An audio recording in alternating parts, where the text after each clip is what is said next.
Bonjour Bassam Tam. Bonjour David d'Info Libre, heureux de te retrouver après notre rencontre à Lyon sur la Grande Place. Ravi aussi de vous retrouver sur l'agence Info Libre. Aujourd'hui, on va parler du Maroc. Alors, on parle beaucoup de la lutte contre Daesh du côté syrien, Liban, Arabie Saoudite, Turquie. Et alors aujourd'hui, on voudrait parler quand même du Maroc, parce que le Maroc et l'Arabie Saoudite ont des liens quand même très étroits, puisque l'Arabie Saoudite donne beaucoup d'argent au royaume marocain. Et on aimerait savoir comment le royaume marocain, qui commence à être touché par le djihadisme, comment il se place par rapport à l'Arabie Saoudite et par Daesh. Alors vous voyez, il faudrait reprendre ce dossier dès le début. Il y a plusieurs temps. Le premier temps, c'est quand le roi du Maroc a décliné l'offre d'organiser le sommet arabe Araba chez lui. C'était une décision importante et sans précédent. C'est-à-dire, il a bien montré que le Maroc n'était pas à vendre, que le Maroc était souverain et qu'il pouvait tourner le dos à une certaine politique des États arabes, même si ces États arabes sont ses alliés. C'était donc une décision de souveraineté et un grand tournant dans la diplomatie marocaine. Suite à cela, qu'est-ce qu'il y a eu? Il y a eu le problème, si vous voulez, du Sahara qui était latent dans cette décision. Parce que Ban Ki-moon voulait se rendre à Rabat et commencer peut-être à remuer ce dossier d'une manière qui ne va pas dans le sens national et nationaliste du royaume marocain. Ça explique peut-être en partie pourquoi le roi a décidé de décliner l'offre de l'organisation du sommet arabe chez lui. Et c'était déjà le début d'un grand tournant dans la diplomatie marocaine. Suite à cela, qu'est-ce qu'il y a eu? Il y a eu un sommet des pays musulmans en Turquie. Alors le lieu est fortement et hautement symbolique. La Turquie, qui a des liens très étroits avec les djihadistes, avec Al-Nusra, avec Daesh, avec tout le passage des extrémistes djihadistes d'Europe et d'ailleurs en Syrie. Et là, le roi ne s'était pas déplacé, mais il avait délégué son ministre qui a prononcé un discours qui était aussi assez lourd de sens. Dans ce discours, on disait littéralement que ce monde musulman devait respecter ses minorités. Et là, c'était presque un camouflet à la Turquie qui ne respecte pas ses Kurdes ou ses Alévis, et même tous les autres pays musulmans, même l'Arabie Saoudite, qui ne respecte pas ses chiites, voire la décapitation de Nimr Nimr, ce chef prédicateur chiite, dont, si vous voulez, la décapitation a remué un peu tout le monde chiite et les organisations de la défense des droits de l'homme et tout cela. Donc, vous voyez déjà, on voit une certaine cohérence dans la position marocaine qui conteste hein, un peu beaucoup, la politique de ces pays arabes, mais qui en même temps maintient, comme on dit en langue arabe, le cheveu de Muawiyah. C'est-à-dire, dans la diplomatie, il y a un cheveu, c'est la parole d'un grand calife qui était Muawiyah. Si on tire le cheveu, je lâche. S'il lâche, je tire. La morale de ce proverbe, c'est qu'il ne faut jamais rompre les relations. Vous voyez?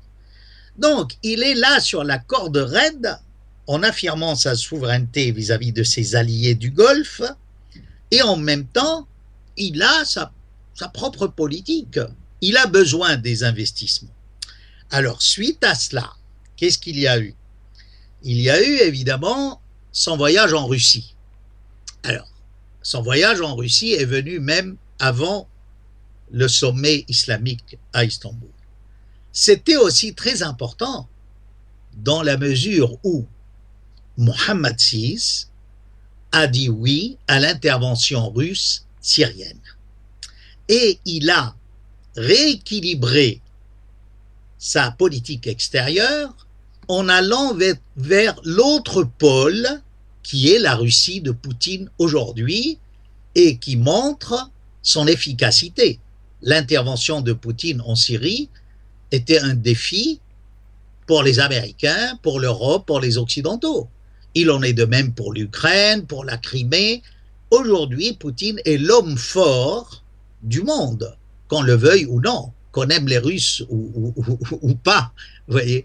Et c'est là où on voit cette intuition du roi du Maroc, Mohammed VI, dans les relations internationales, qu'on ne peut plus tourner le dos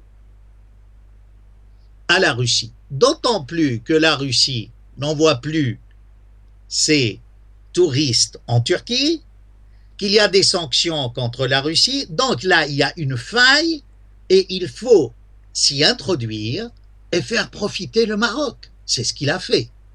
Mais là, ça pouvait, évidemment, ça pouvait déplaire à ses alliés du Golfe, qui, eux, n'ont pas de bonnes relations avec la Russie. Justement, alors quelle va être la position du Maroc en fait on le voit, on va dire vulgairement, ils ont le cul entre trois chaises, l'Arabie Ouais. Saoudite, la Russie et l'Occident. Quelle position ils vont adopter dans les années à venir, dans les jours à venir? Ben c'est là le sans faute de Mohammed VI.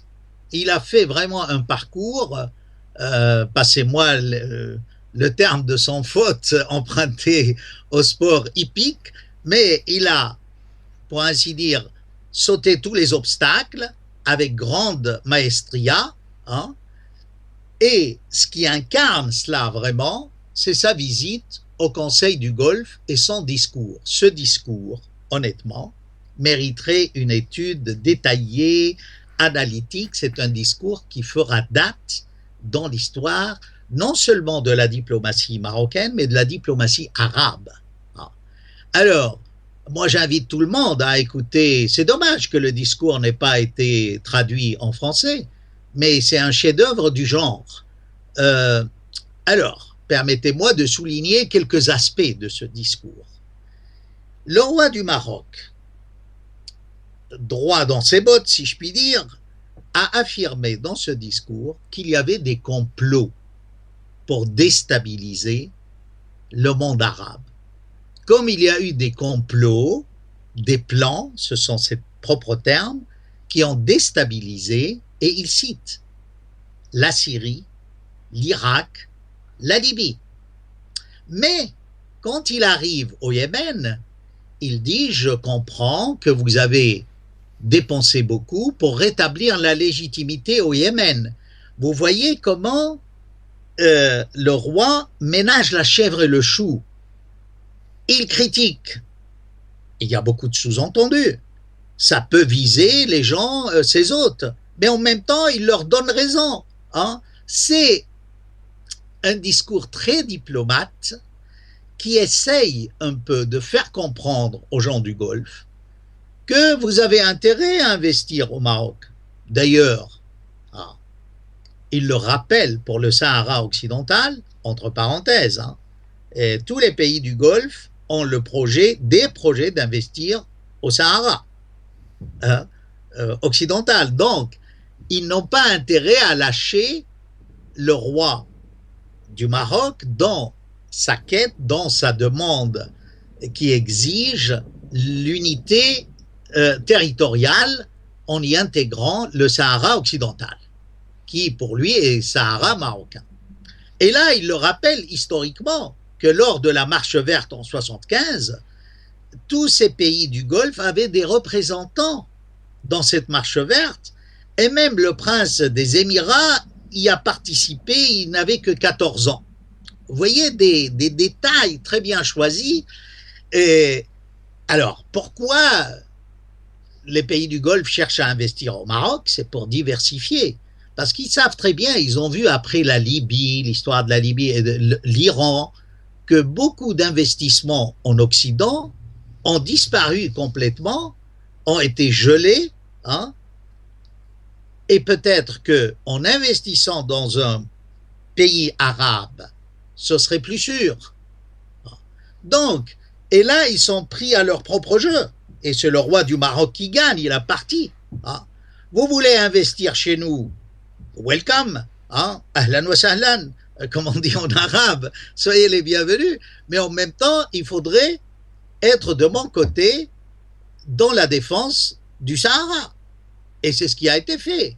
Vous voyez, ce discours est très, très intéressant. C'est-à-dire, personnellement, qui suit la vie politique marocaine depuis pas mal de temps, je peux vous dire que c'est peut-être le discours le plus important qu'ait prononcé le roi depuis qu'il a accédé au trône. Parce que il ose leur dire, nous ne sommes pas là pour discuter des alliances des uns et des autres. Chacun est libre, hein, de faire ce qu'il veut. Et il cite la Russie. Hein. Et il leur dit, j'irai en Chine et en Inde. Et là, il y a hier, la date officielle de la visite de la Chine a été annoncée. Et la boucle est bouclée. Vous voyez le sans faute. Maintenant, pourquoi un sans faute dans tout cela? C'est que au Conseil de sécurité, la Russie, après la visite du roi marocain, s'est abstenue, n'a pas voté pour l'Algérie, si vous voulez, ni pour le Maroc, mais cette abstention en elle-même était tout bénef pour le Maroc. Vous voyez? Parce que dans cette décision où le Conseil de sécurité demande aux autorités marocaines d'accepter à nouveau les émissaires des Nations Unies au Sahara, mais il n'y a pas de sanctions dans le cas où le Maroc refuse. Donc, le roi a gagné. Il peut ne pas accepter ses employés, qu'ils soient dans la branche civile ou militaire. Et là, il faut ajouter une chose très importante, c'est que comme le roi du Maroc a snobé dernièrement la France a voulu montrer sa bonne volonté et il a intérêt, c'est un partenaire économique important pour nous, le Maroc. Hein. La France a voté du côté marocain. Hein.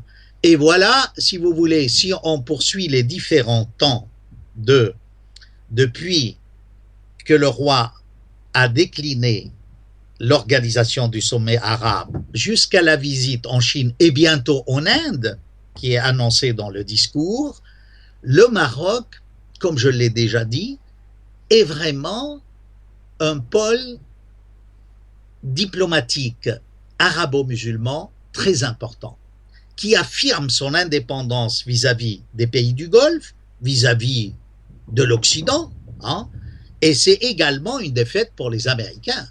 Parce que et c'est là où le roi a vraiment le droit d'insister, qu'on cherche à déstabiliser le Maghreb. Il le dit dans ce discours. Vous avez déstabilisé le Moyen-Orient, hein? Il dit même que ça a eu des répercussions sur vos économies, hein? Et votre vie politique, vous, pays du Golfe. Hein? Il y a une franchise de temps et des sous-entendus vraiment extraordinaire. Juste pour revenir juste par rapport à ce que vous disiez sur le Maroc, on n'entend pas trop parler ni de l'Union Européenne et ni trop de l'Occident. Quelles sont les relations que nous entretenons avec le Maroc, en sachant que le Maroc quand même a une frontière pratiquement commune avec l'Union Européenne, en Espagne, et que c'est quand même important que les djihadistes ne rentrent pas trop au Maroc. Quelle relation est-ce que nous avons, nous, occidentaux, avec le Maroc? Alors, vous voyez, c'est là où justement peut-être que l'Occident a du pain sur la planche. Il faudrait reprendre les relations au niveau sécuritaire avec le Maroc. Le Maroc, comme je l'ai déjà dit, peut-être connaît mieux ce qui se passe dans les milieux marocains à Bruxelles ou à Paris que nos propres services secrets. Il ne faut pas se leurrer. Hein. Ah, ça d'une part. Et puis, vous voyez, le Maroc dit avoir créé un partenariat stratégique avec la Russie. C'est dit dans ce discours. Mais il dit aussi qu'il a un partenariat sécuritaire et stratégique avec les pays du Golfe. Ah. Donc, là, ça va être ouvert à la Chine et à l'Inde. Donc, qu'est-ce qui reste?